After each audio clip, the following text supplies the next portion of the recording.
ପକ୍ଷରୁ ଆପଣଙ୍କୁ ସ୍ୱାଗତ। ସୁଏଲପୁର ପ୍ରିମିୟର ଲିଗ୍ ସିଜିନ୍ 3 ଉଦ୍ଘାଟିତ। ପ୍ରଥମ ମ୍ୟାଚରେ ବାଲେଶ୍ୱର ଲାୟନ୍ସ ବିଜୟୀ। ସୁଏଲପୁର ପ୍ରିମିୟର ଲିଗ୍ ସିଜିନ୍ 3 ଗୁରୁବାର ସହରର ପୁରୁଣା ଷ୍ଟାଡିୟମଠାରେ ଉଦ୍ଘାଟିତ ହୋଇଯାଇଛି। ଅତିଥି ଭାବେ ପୂର୍ବତନ ବିଧାୟକ ସ୍ୱରୂପ କୁମାର ଦାସ ଏବଂ 26 number ward councillor Sheikh Ayub Shibu ପ୍ରମୁଖ ଯୋଗଦେଇ ଟୁର୍ଣ୍ଣାମେଣ୍ଟକୁ ଆନୁଷ୍ଠାନିକ ଭାବେ ଉଦ୍ଘାଟନ କରିଥିଲେ। ସାମ୍ବାଦିକ ହାଇଦର ଖାନଙ୍କ ଅଧ୍ୟକ୍ଷତାରେ ଆୟୋଜିତ ଉଦ୍ଘାଟନୀ କାର୍ଯ୍ୟକ୍ରମରେ ସମ୍ମାନିତ ଅତିଥି ଭାବେ ସାମ୍ବାଦିକ আজিম ବାଲେଶ୍ୱରୀ, ଜାଇନୁଲ ଆବେଦିନ, ଗୋଲାମ ମୁସ୍ତାଫା, ଶେଖ ଇସମାଇଲ, ଶେଖ ଅବଦୁଲ ସାଦବ ପ୍ରମୁଖ ଉପସ୍ଥିତ ରହି କ୍ରିକେଟ ଖେଳ ଦ୍ୱାରା ଶାରୀରିକ ଓ ମାନସିକ ଚାପ ଦୂର ହୋଇଥାଏ ବୋଲି ମତବ୍ୟକ୍ତ କରିବା ସହ ଆୟୋଜକଙ୍କ ଭୂୟସୀ ପ୍ରଶଂସା କରିଥିଲେ। 6ଟି କ୍ରିକେଟ ଟିମ୍କୁ ନେଇ ଅନୁଷ୍ଠିତ ଏହି ଟୁର୍ଣ୍ଣାମେଣ୍ଟର ପ୍ରଥମ ମ୍ୟାଚ୍ ଫରହାନ ଫାଇଟର ଏବଂ ବାଲେଶ୍ୱର ଲାୟନ୍ସ ମଧ୍ୟରେ ଅନୁଷ୍ଠିତ ହୋଇଥିଲା। ବାଲେଶ୍ୱର ଲାୟନ୍ସ ଟସ୍ ଜିତି ପ୍ରଥମେ ବୋଲିଂର ନିଷ୍ପତ୍ତି ନେଇଥିଲା। ଫରହାନ ଫାଇଟର ପ୍ରଥମେ ବ୍ୟାଟିଂ କରି 5.4 ଓଭରରେ 54 ରନ୍ ସଂଗ୍ରହ କରି ଅଲ୍ ଆଉଟ୍ ହୋଇଯାଇଥିଲା।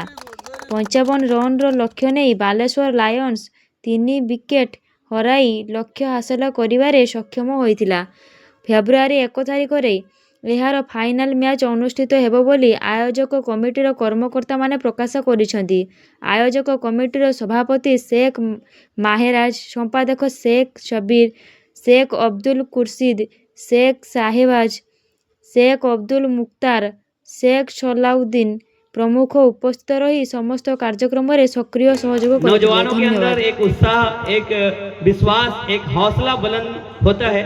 कोई भी खेल हो, खेल से जो है सेहत से ताल्लुकात रखता है हर खेल।